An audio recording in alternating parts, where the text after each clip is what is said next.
মনে পড়ে সেই দিনটার কথা, যেদিনকে প্রথম কথা বলছি ভিডিও কলে।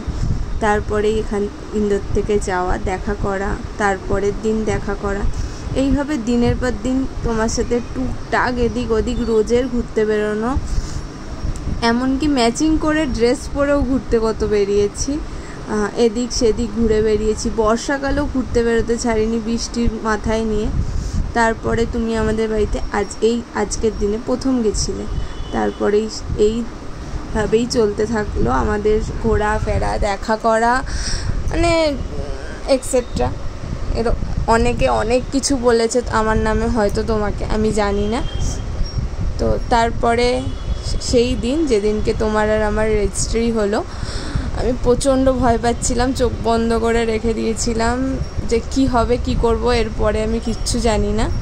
তারপরে আমার বাড়িতে তুমি গেলে জামাই ষষ্ঠীতে আবার। সেই দিন যেদিনকে প্রচণ্ড কষ্ট হয়েছিল, যেদিনকে তুমি চলে আসছিলে, তারপরে আবার গেলে এখান থেকে, তারপরে দেখা করলাম, তারপরেই বিয়ে, তারপরে কেটে যাচ্ছে দিনগুলো তোমার সাথে আমার।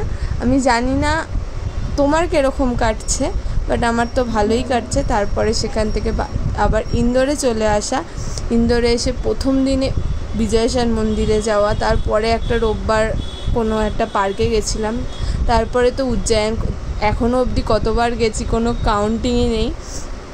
এইভাবে দেখতে দেখতে বেশ কটা বছর কাটিয়ে ফেললাম তোমার সাথে আমি।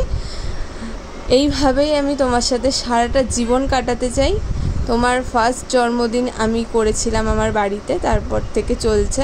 আমি জানি না তোমাকে কতটা আমি তোমার জন্মদিনে খুশি করতে পারি, বাট এটা আমি তোমাকে বলতে পারি, তোমার জন্মদিনে আমি যতটা এক্সাইটেড থাকি তোমার বার্থডে সেলিব্রেট করার জন্য, মানে তোমাকে আমি ভাষায় বলে বোঝাতে পারবো না। তো এরকমভাবেই তুমি আমার সাথে যেরকমভাবে আছো ওরকমভাবেই তুমি আমার সাথে থাকো, পাশে থাকো। আমি বাদবাকিটা সমস্ত কিছুটা সামলে নেব।